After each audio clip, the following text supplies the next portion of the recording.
Oh, other thing. We did make some purchases of a few varieties for changing around some of our gear here.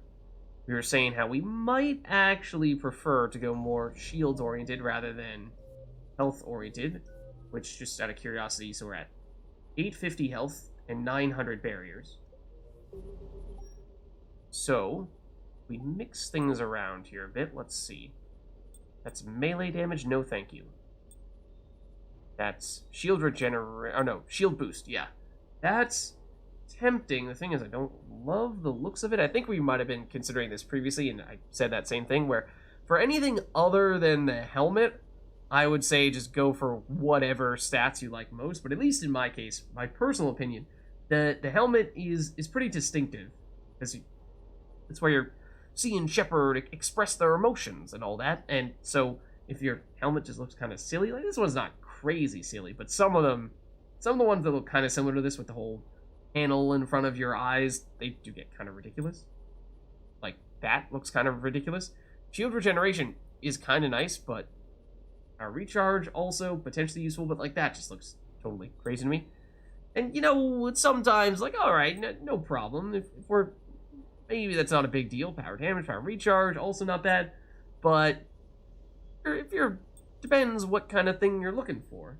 You know, if you're trying to take things a little bit seriously, then maybe you just want to have a simple, straightforward helmet that doesn't look all that crazy. But if you just care about stats and you don't care what you look like, then do whatever. Or maybe you are trying to be a little bit silly. Like, yes, I like the shields, but on the other hand, I hate the look. I mean, yes, for many conversations, Shepard will be helmetless, but there are still many situations which we will see Shepard with helmet on. So, we might just stick with this one or that one. I think that's what we had before. All right, chest plate. This, I'm more willing to just do whatever. So we currently have shield regeneration. Now, I think that still means the rate at which shields get restored once they start restoring. It doesn't make it faster for the shields to start coming back. It just, once they start, they finish coming back more quickly, if that makes any sense. Which is not as significant, I don't think. Power damage. But if we loaded up on power damage from every potential source of power damage, we might start to get it a more important threshold where suddenly, you know, doing a biotic combo with singularity plus warp or warp plus throw is now capable of destroying a more powerful enemy with just one round of that combo. That would be a pretty big deal.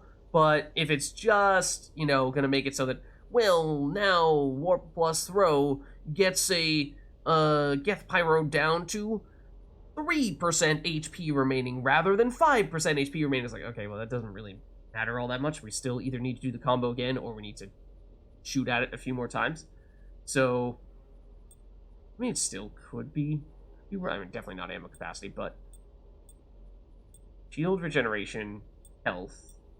I might honestly just prefer health here, to tell you the truth. Shoulders. This one, I think we will go the shield boost. Straightforward shield boost, I think, is probably going to be the thing that I be most interested in doing.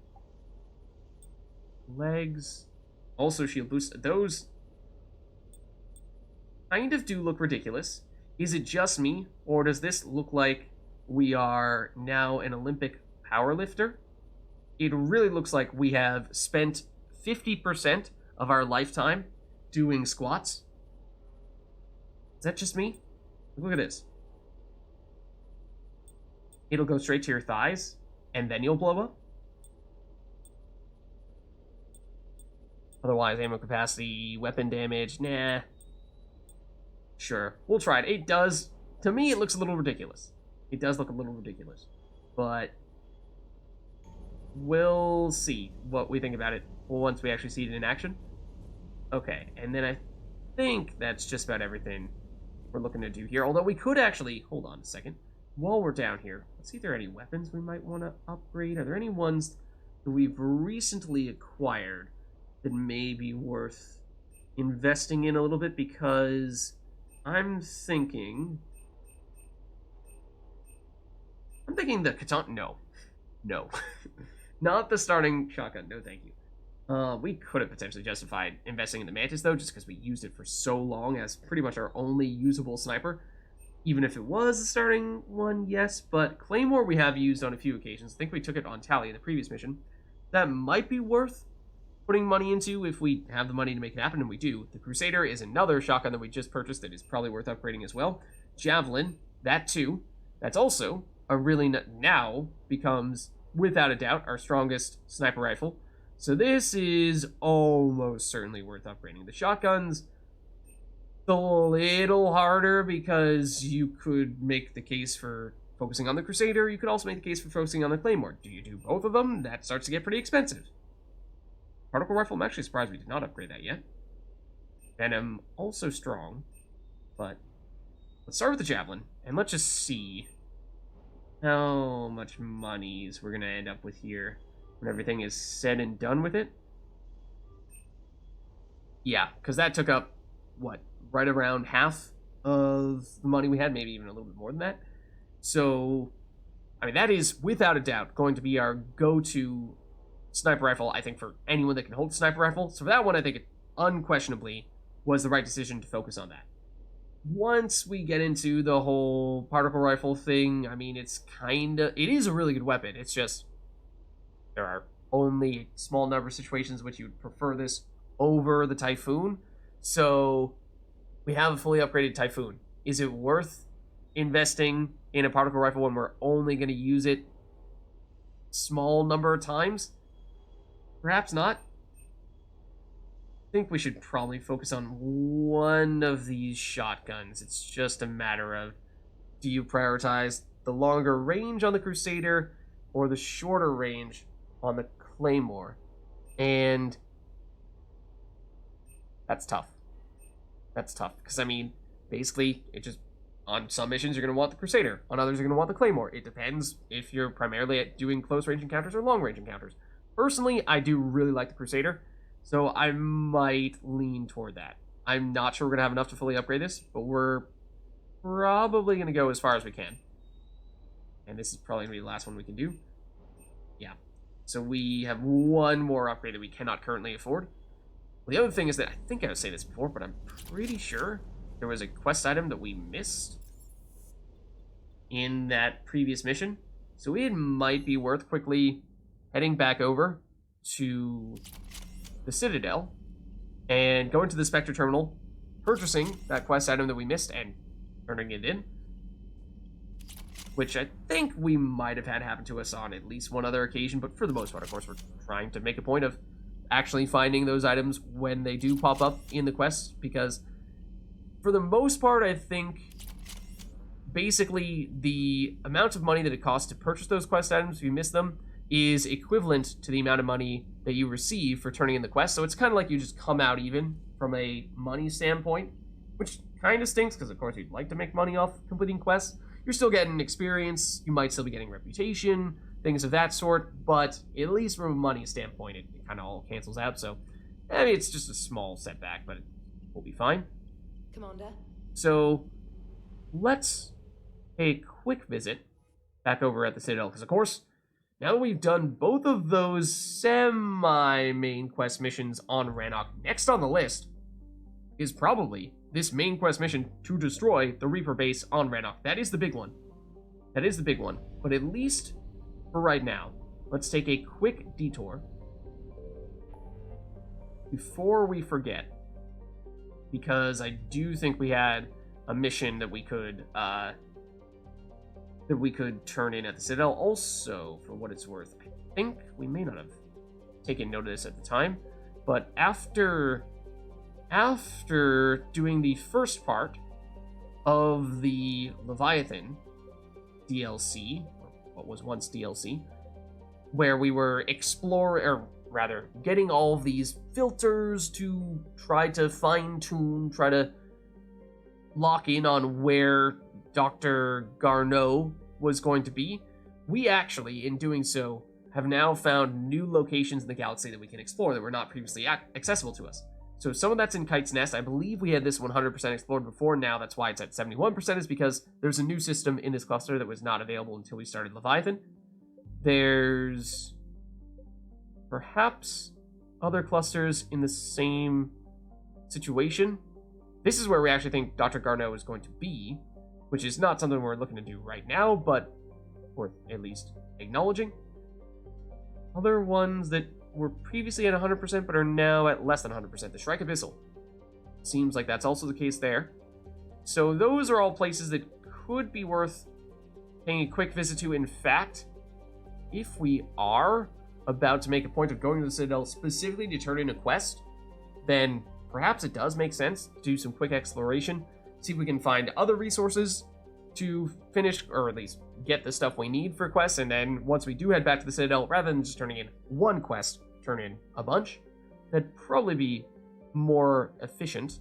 Not to mention, it is generally a good idea to do your exploration before you do a big quest, so that way, if you mess up and stuff gets flooded with Reapers, you have a way to reset that once you finish the mission and head back on a later occasion and try the exploration again with less Reapers chasing you down. So let's go to the Kite's Nest. In fact, I thought we had, hold on a second, a quest there for some exploration. Hold on just a second. Did we already do that? There's a chance that, I suppose, the ones that we already knew about, we were able to do before we started Leviathan. That would make some sense. Anything here? Oh! That's also a quest that we got the item for when we were doing the Array Scientist mission. X-Service Scientist mission. So that's another thing we can turn in. I totally forgot about that. That's a reason to go to the hospital. And... oh, wait. Do we have both of these? Because now I'm mixing them up. We have at least one of them, possibly both of them. The Ciphers? There's a chance we have this too? And that? I think we might have a lot of things. But we were going around the Presidium Commons. I imagine we would have seen the person we were supposed to turn this into if we had already done this. I forget. I don't remember. But we've at least... okay, I'm not seeing anything in the Kite's Nest, so I don't think that there is any specific planet we are supposed to scan for a side quest there. So let's just go there, we'll see what we find. But worth noting that there are more quests than I realized that we can actually turn it into the Citadel that we just forgot about before.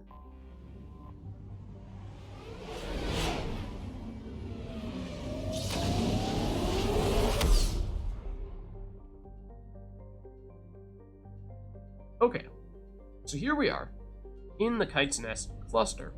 However, we've already been here. That's Karshan, which is, of course, the Batarian homeworld. Indris does not have a number next to it. That leads me to believe we probably have not been there. Let's just do a quick loop around here. Yeah, because that's 100%. Yeah, so I think we've done 100% here, 100% there. This is the new place over here, Indris, that we've not yet seen. Only became available after Leviathan. And remember, as I was saying at the time, the reason why these other areas became available after trying to track down Dr. Garneau using all of those filters in Leviathan is because if you don't fine-tune your search, then you do legitimately need to search all these places to try to find him. And don't actually know where he is, then he might be here, he might be there, he might be anywhere. So you need to check all of them. Maybe you'll get lucky and find him the first time, but maybe you won't and you'll search for all these places and come up empty. So that's why we see these places, because it's theoretically a location where we might have assumed that Dr. Garneau could be. We now, of course, know better. There may still be other things in this area beyond just the missing scientist. So let's see, we have Maclon, which is the outermost planet in the Indris system, a ball of rock and ice with a methane-argon atmosphere. Like Heba, it has an unstable orbit, but where Heba is believed to have formed closer to the star and gradually moved outward, Maclon is believed to have formed further from Indris and moved inward. Does that mean they're eventually going to collide? Far in the future, Maclon may become a satellite of its gas giant neighbor. Oh, or that other planet in question is just so much bigger that there's no way they would collide because it would just become a satellite. What is this? Aver Station. Alliance intelligence reports that there was once a sizable military station trailing Heba that was tasked with arming and refueling ships to repel pirates, slave revolts, and foreign invasion. The Reapers wasted little time in destroying it during their conquest of Kamala. Is that the biggest, most significant planet in this system? Because remember, this is still Batarian space, for the most part, and here is Heba, planet we've heard about a little bit. The hydrogen-helium gas giant Heba has an unstable orbit, which over time has led it to clearing the space around it of asteroids and protoplanetary material. As a result, its rings are thick and quite visible. Can we even see it from out here? Yes, we definitely can. Okay. So, of course, we're going to want to keep in mind where we may want to scan. Ramlat, is this the planet we heard a little bit about before? No, Ramlat is a small rock planet with a thin atmosphere of hydrogen and ethane. During the rush to exploit Kamala is the one we've heard about. For Ezo and other minerals, Ramlat supported a small but steadily growing population. Oh, so people have tried to live here. Since the system was bereft of a significant asteroid belt, Ramlat became the go-to location for second-tier miners looking for work. Its tin and gold industry were modestly profitable before the Reaper attack. Today, it is a wasteland scarred by the craters of kinetic impact weapons. It's still pretty cold. Still, trace atmosphere. That's kind of hard to make that work. So I do feel like I'm getting vibes. I'm getting strong vibes that perhaps that's a place that we might want to scan to get some stuffs. But Kamala is the one that we've heard the most about, perhaps. Because Kamala is a relatively small but Ezo-rich garden world, recently colonized by the Batarians. In an unusually open gesture, the Batarians allowed immigration of free citizens of other species, so long as they came from independent colony planets such as those in the Traverse and Terminus, and retained non-citizen status during their stay. So no Earthlings, in that case. These strictures were small obstacles compared to the economic lure of Ezo, and soon the planet boasted spaceports and refineries that considerably enriched the hegemony. The planet enjoyed relative peace and prosperity, with the major lifestyle inconvenience of being freshwater shortages due to a dry climate. The Reaper invasion has turned Kamala's cities from affluent oases into a living nightmare. Oh. Alliance intelligence suggests that early in the Reaper invasion, a high percentage of the planet's population was captured and converted to husk creatures for future offensives. Remember, the Batarians were the first ones to get hit by the Reapers, and so they have been hit, by many counts, the hardest. The Reapers just had the most time to attack them, and, well, yes, the cannibals. The cannibals are, I'm afraid, Reaper-fied Batarians. So that's in part why we see so many of them. Processing camps still run night and day, and the troop transports fly legions of cannibals out every hour. Yeah, exactly. This is where they're printing cannibals. For this reason, Alliance Command has put Kamala squarely in its sights for military strikes. Population 2.8, really 2.9 million, which, at least pre-invasion, was somewhat significant. Thick atmosphere, but 38 degrees Celsius and almost Earth-like gravity make it pretty nice. Or at least it was pretty nice. Then we have Colis, or Cholis. Colis is a large rock planet wreathed in a haze of carbon dioxide and xenon. It was discovered by Batarian astronomers during the last century and first visited in the 2150s by hegemony survey teams. A small number of colonists lived in aerostat habitats above its oppressive cloud layer, harvesting carbon dioxide. No habitats can be detected now. It is likely the Reapers eliminated them or the colonists submerged into the scorching atmosphere in an attempt to hide. That is gruesome, because 103, really 104 atmospheric pressures is absurd how much that's going to crush you if you get in there. So, yeah, you know, trying to hide by just getting yourself placed in a hydraulic press? Basically what they did. And I'm not sure if that's the way to go. But, I mean, you don't have too many options. You don't have too many options when the Reapers are coming. So anyways, we're looking to scan. Where would we like to scan? I mean, at times, we actually found that for Pinnacle Station, we were able to find some stuff there. So initially I would have thought a station would not have anything, but with station and Heba right next to each other, that's a little tempting. And with both Sholas and Kamala right next to each other, that's also tempting. I doubt we can get all three here. There are 4 things that we just talked about, but these 3, including Heba, I doubt we could get if we scanned here. My guess is the scan is not quite big enough to do that. I found something. Oh, okay. Reaper alertness. Not that bad. So let's see how much our assets recovered percentage moves when we find something here right next to where we are on Cholas. And this is Governor Grothan Paznest. I assume that is a Batarian governor. That was not the planet that people have been living on, though. Kamala was. It's a little bit odd. Okay, 50% recovered. Usually what we find is that there is a planet with an asset, and then there's another asset that is out in the middle of nowhere somewhere. That leads me to think that's probably where this second asset is. We want to keep our eyes and ears peeled for a little ding sound, a little boop sound. Otherwise, I mean, it's possible it's also on a planet, but I kind of doubt it. Kind of doubt it. It is also a pretty big system. There is a lot of ground to cover here. I think we've one more safe scan before the Reapers actually get in here. I'd like to believe that to be the case. Would really love if the object, the asset in the middle of nowhere, was not like right on top of one of these Reapers. That would be unfortunate. It's probably fuel. It's probably fuel. That's usually the case when... Oh, I hear something there? I thought I did. I did. We found it. We found it. It is fuel. It's 300. That tops us off. I think we are still safe. Well, let's get out of here just in case. Okay. So there you have it. 100% assets recovered in Indris. Not bad. Not too bad. Okay, and that should mean that we're now at 100% in the Kite's Nest once again. Noise. Yep, there it is, 100%.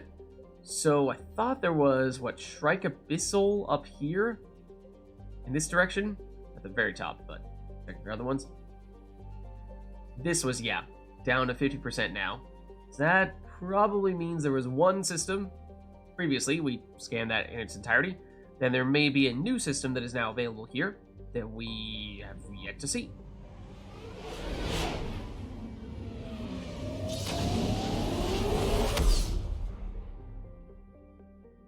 Okay, so yeah, Zay Shah is 100% recovered. Actually, Earl Erastus as well. Oh, we have Izil, which looks new because that's not yet explored. Does that mean there's something else here as well? Yeah, there's Thal 2. There are 2 places we've not yet been. I don't know. Take your pick. One would we like? Thal and Kaisa. I mean, they're basically equidistant. So, I'm sure we'll go Thal first. And what do we have here? First planet. Whoa. That's big. And that's a pretty huge ring system as well. It's Xerxio, which is a hydrogen-helium gas giant. Xerxio's many moons were developed along with the colonization of Alta Kiril. So it sounds like there is a garden world in here somewhere, at least a planet that people have decided to colonize for whatever reason. It is believed that the majority of them were military in nature, a common theme among Turian colonies. Oh, this is out in the middle of the Terminus systems. A little bit surprised to hear that there's a Turian colony here. Specifics are few. Alta Kiril's government kept its records classified, and the Reapers have systematically destroyed the installations here. Okay. Actually, not a lot of planets in here, though. Oh, well, that's because I almost completely missed this one. The one that we were just hearing about, Alta Kiril. Alta Kiril is a garden world on the outer edge of the star's habitable zone. The planet is largely frozen, yet it features native dextro amino acid based life in its lower latitudes. That is the same type of life the same type of amino acids that Turians and Quarians have, so that perhaps makes sense why the Turians would take interest in this place, because that means it's easier for them to get food and whatnot. These species evolved to withstand periodic freezing and compensate for the cold with spectacular population explosions during the long, mild summers. Now, remember, however, we learned this on Noveria from Garrus. Turians don't like the cold. So, it's a little surprising. Hardy, independent-minded Turians colonized the planet. The Quarians briefly considered contesting them, again, because they're the other species that is based on dextro amino acids. The Quarians briefly considered contesting them, but were daunted by the virulence of the planet's infectious life during the growing season, not to mention the colonists who had ties to warlords elsewhere in the Shrike Abyssal. Yeah, warlord, people tracking you down if you try to do something here. Also, the fact that you are immunocompromised species and going onto a planet where there are very infectious diseases, maybe not the best fit. Altikiral citizens were wiped out by Reaper bombardment despite the planet having a reasonably high population, which would usually make it a candidate for harvesting. Oh, so they just destroy them rather than harvesting them. A little bit odd. Allied intelligence suggests that the colonists kept anti-space defense weaponry in population centers, so the Reapers limited their risk by destroying the threat and moving on. Population was 13.5 million pre-invasion. That's pretty big for, again, a colony that is out in the middle of the terminus systems where it is not exactly safe. It is very far from the Terminus homeworld, and it is very much right in the middle of the crime hub of the galaxy in the terminus systems. So, I mean, yeah, it's a little surprising. Surface temperature minus 24 degrees Celsius, as it was saying. It is quite cold. Quite cold. Then we have Serrate. Large terrestrial. Serrate's methane-rich atmosphere might be mistaken for that of a true hothouse planet. However, some terraforming corporations have targeted it for development since Serrate has already given rise to some cyanobacteria in the liquid water that can be found near its poles. There is some evidence that the planet has been fluctuating between methane-heavy and oxygen-heavy atmospheres for several million years, each cycle dependent on the nutrients in the ocean that led to bacterial growth or crashes. I mean, oxygen would potentially make that much more livable. Star charts catalog several scientific stations studying Serrate, but all appear to have been destroyed by the Reapers. Unfortunate. Also, it's quite hot. Then lastly, we have Garan. Garan? Garan is the innermost planet of the Thal system, which is less than 2.56 million kilometers from its K-class parent star. I assume that means that this is fried to a crisp. Temperatures on the sunward side of this tidally locked planet reach more than 2,800 degrees Celsius. Yeah, that's pretty hot. Boiling away earth and stone. Yeah, like I said. These gases are then carried away by wind from the hottest point to the zone where temperatures are cool enough for the gaseous mixture to recondense, leading to the unusual weather phenomenon of rains of rocks? I think that's the first time we've heard that. That, as unpleasant as that might be, it does sound really cool, at least conceptually. Garan remains largely unexploited by commercial interests, as the heat of the star tends to ward off all but well-funded collection ships like the so-called Inferno class that mine ESO near energetic stars. I mean, if you can get that thing to survive on a planet that is over 2,000 degrees Celsius, more power to you. Garan does not appear to have ESO, and its other elements are not worth the setup cost. Yeah, see, that just seems like that is way more trouble than it's worth. But anyways, now that we've... picked out those planets, we can see what we want to scan. Well, here's an answer. Signal confirmed. Oh. Also, interestingly, no Reaper attention raised here at all. We get 400 units of fuel here, which is more than enough to restock ourselves. There's still one more thing here. And usually, if there is not any Reaper attention being raised in a location, that is because there's a mission here. Don't think we know of any missions in this location, though. Still no Reapers, though, so we can scan to our heart's content, that means.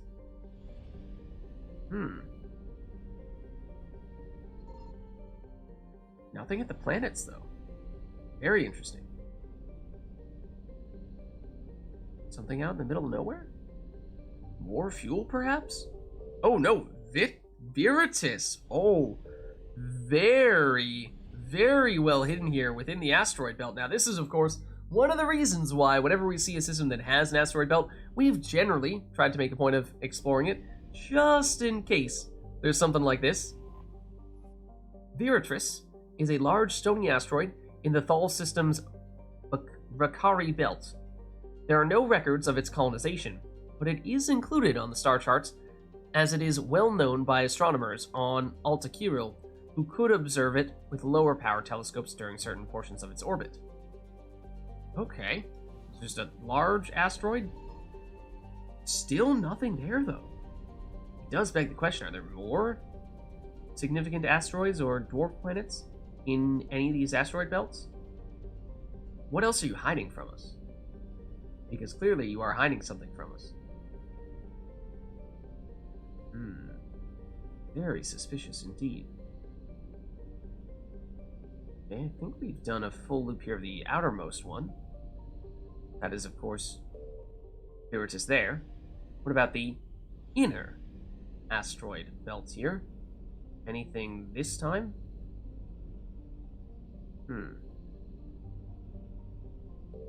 Oh, yes. Yes, there is. Tyrix. All this stuff is really well hidden. That looks very cool, for what it's worth. Usually when we see the asteroids, it still has just a spherical shape that looks like a dwarf planet, but this time, this looks a lot like an asteroid.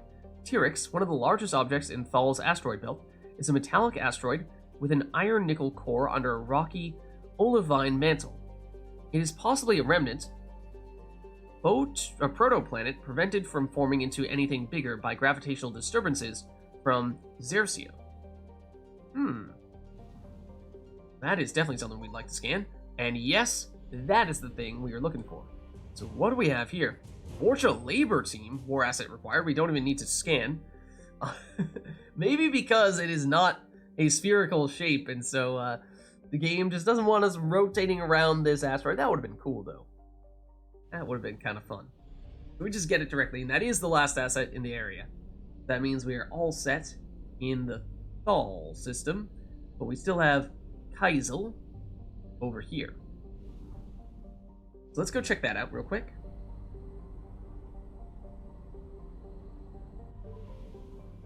Okay, this one looks a little smaller, but the planets do not. Oh. Hold on. That is not the planet. That's the planet.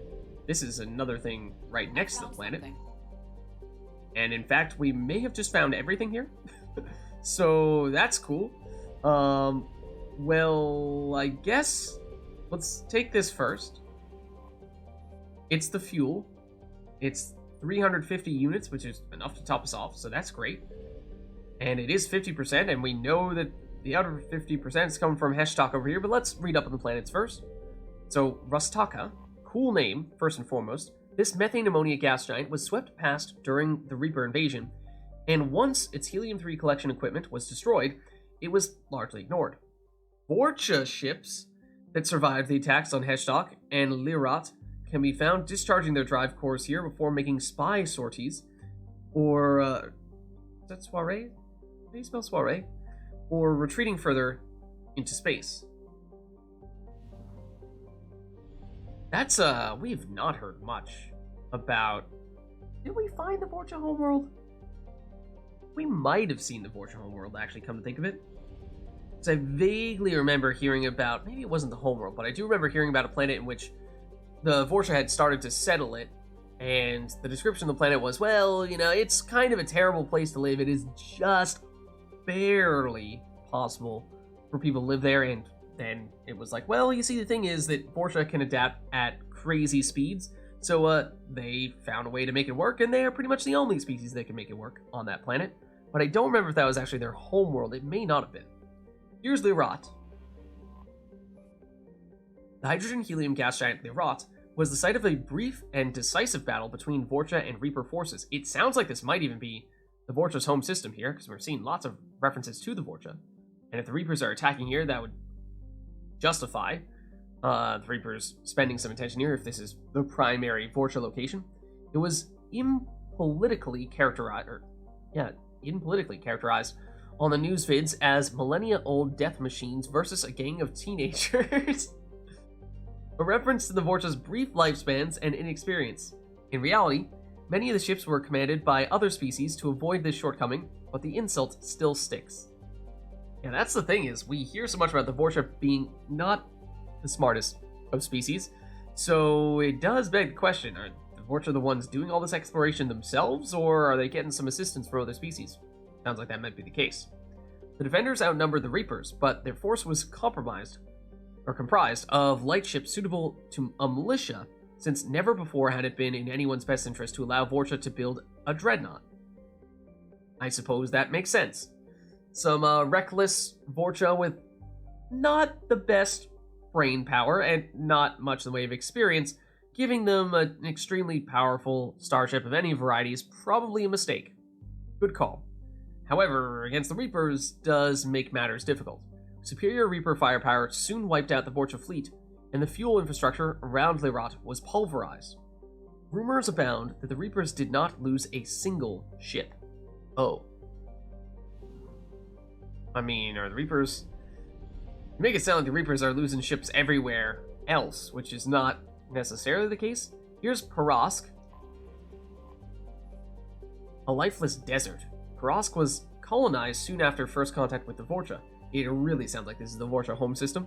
Several Asari mining corporations working with a Ciari-based charity called Mind and Hand built settlements on the planet's surface and orbital stations. Adopting Vorcha orphans from Heshtok, they raised them to live non-violent lives, tell me how that worked for Vorcha, and employed them in the mining industry. While Mind and Hand's efforts were at first labeled colonialist, the orphans became minor celebrities when it was discovered that the Vorcha habit of using violence to communicate was not completely innate. Oh. So they were able to grow up without resorting to violence to do everything? Several spoke throughout Citadel space on behalf of their species, but their short lifespans kept their careers very brief. Even today, companies that want Vorcha labor have the poor choice between adopting and educating them as youngsters just to watch them age and die, or dealing with autonomous but violent adults. The Reaper invasion devastated Parask. Its industrial capacity was ruthlessly targeted, and the Vorcha mining communities were exterminated. The only silver lining is that the deaths have created martyrs, inspiring other alien-raised Vorcha to fight for their galaxy. Don't even see any labels of how many people were here, but yet, when you say it's a desert, I guess cold deserts do exist, but it's negative 85 degrees Celsius, so it's a little counterintuitive there. I do wonder if Heshtok then is the Vorcha homeworld. A Systems Alliance official once summarized his tour of the Vorcha homeworld, there you have it, as follows. You can make your own Heshtok in 2 steps. Take Hell, then add Vorcha. Sounds like an amazing recipe. The planet is highly volcanically active, leading to periodic releases of toxic gases into the air and water supplies, as well as other extreme situations that gave rise to the Vorcha's legendary adaptability. Overcrowding and extermination of most of their ecology led to a planet covered in weeds and hardy vermin. Does that include the Vorcha, or are we not including the Vorcha in that description? The Vorcha do not have a recognized single government that would allow them to membership in any galactic league. Why am I not surprised by that? Alliances between bloodlines are tenuous at best, and the Vorcha's short, violent lives ensure there are few lasting institutions. That's why I'm wondering, to what extent, how are they even able to get the technology to get off of their homeworld?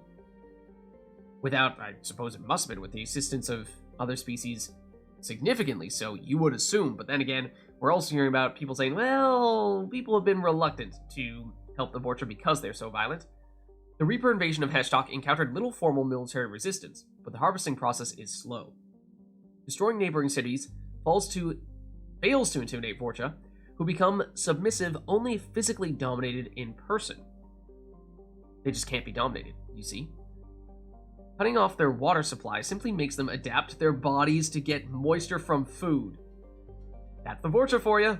Allied intelligence hypothesizes that Reaper forces are not harvesting yet, instead seeking to immobilize Heshtok's population and prevent them from joining the fight for the galaxy at large.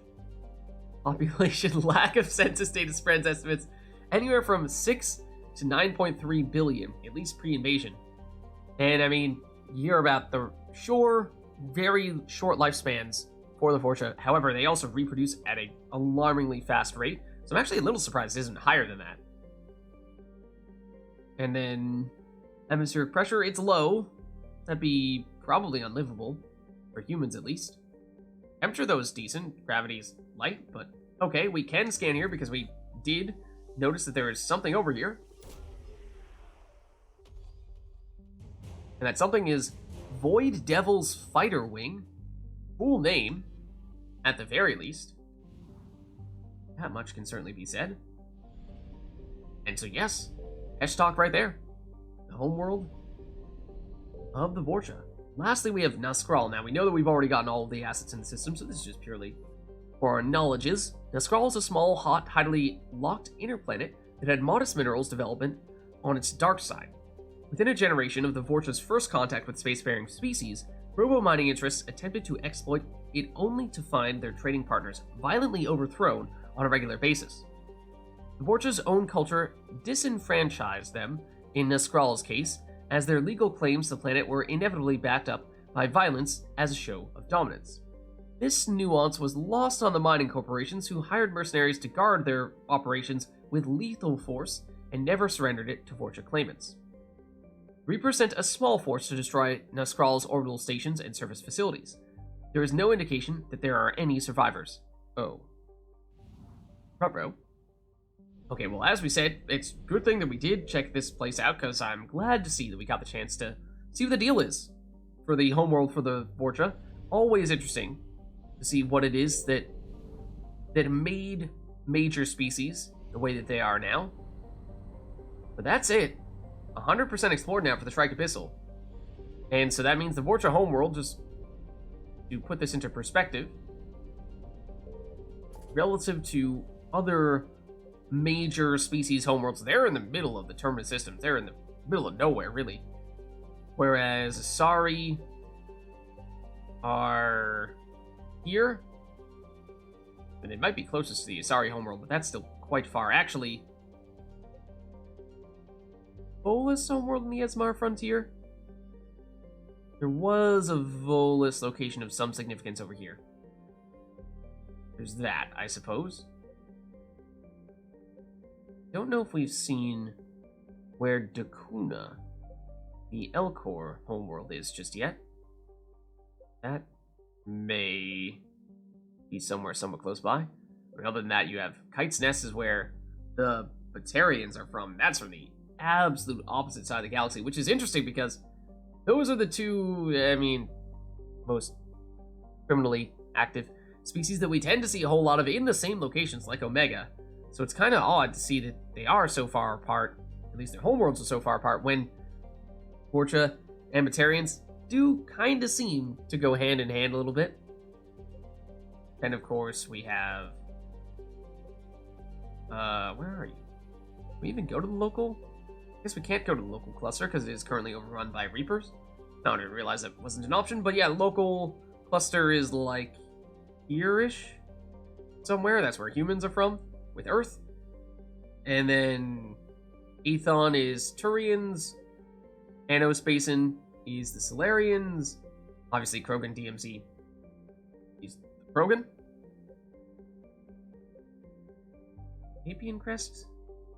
Where's that where the Turians are from? No, I think they're from Aethon. So yeah, they're kind of in the middle of nowhere. Those Vorcha. But anyways, that's mostly an aside. I think we have... Did we get everything at 100% now? Besides... Oh, Crescent Nebula. We've just never been there? Question mark? Is that entirely new to us? That might be worth giving a look.